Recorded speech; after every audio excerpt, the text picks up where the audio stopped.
Does it not seem odd to anyone else how the Word of God is always humans doing all the writing and talking?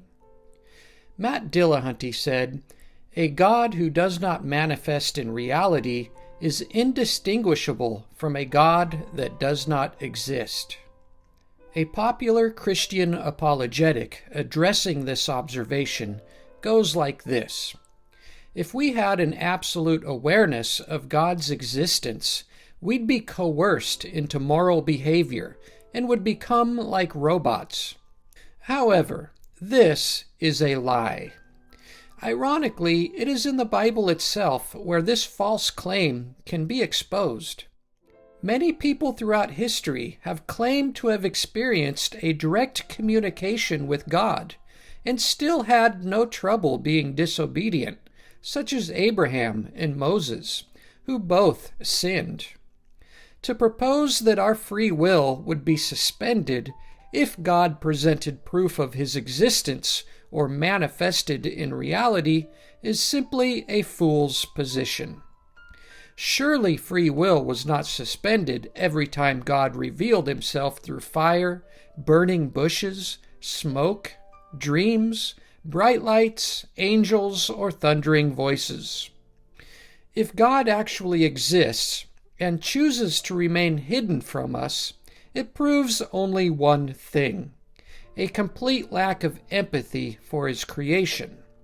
This would be very similar to the state saying it is going to remove the presence of police because it cares little about our well-being and wishes to promote more crime. A free will apologetic used as an excuse for God's absence in reality is nonsense.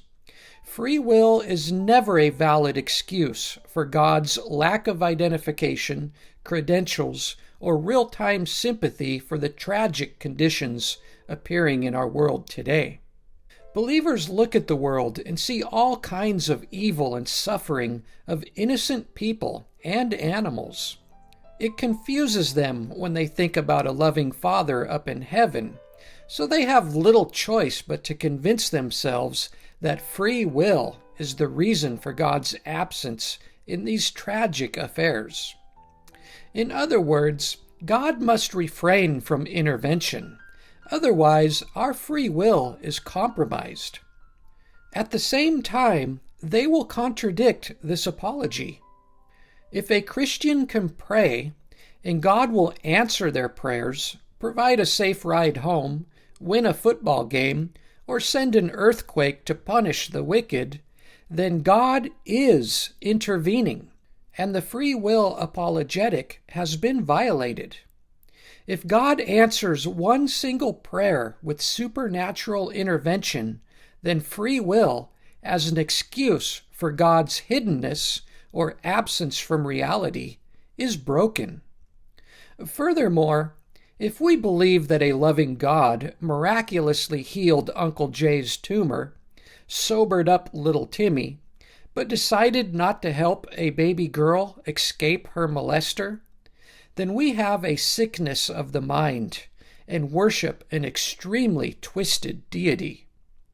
Christians cannot have this both ways. God intervenes or he does not. If he does intervene in our lives, but refuses to help innocent children from being tortured, then he is an evil God. If he doesn't intervene, then he intervenes for nobody, and therefore should not require our belief in him or our adoration in order to avoid ultimate torment in hell. Ironically, Christians insist that God does answer prayers and does intervene amongst our lives, and they will say we have no excuse for a lack of belief in Jesus. However, by doing so, they must concede how God's interventions are very selective, favoring one over another discriminately, and the free will apologetic for God's absence is nonsense.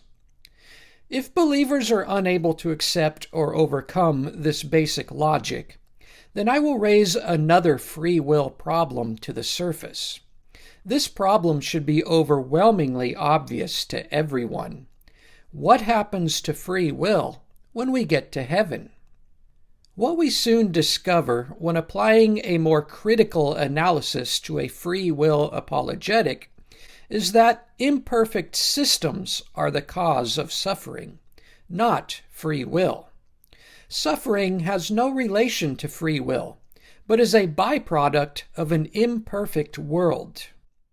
In a perfect world, there would be free will and no suffering, such as the heaven described in the Bible.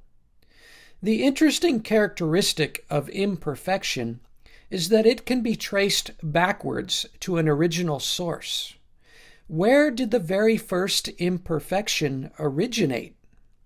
The free will apologetic ultimately leads us into an audit of accountability.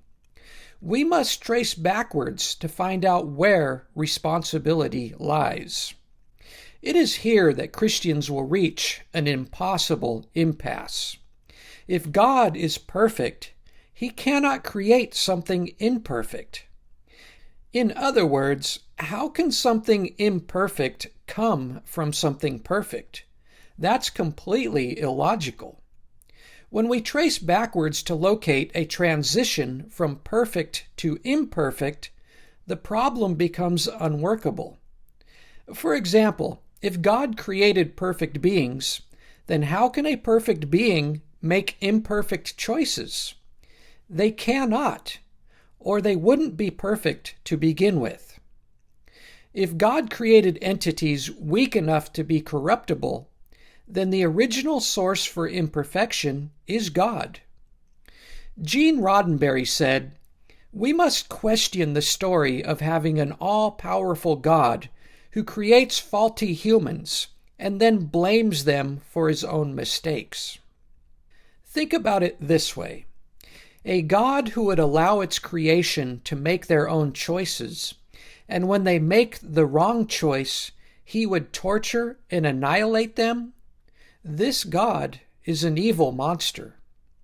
In my next video, number 3, Evil God Trilogy, we will address this question. Is God evil? Until then, stay strong and wise, my friends. I don't believe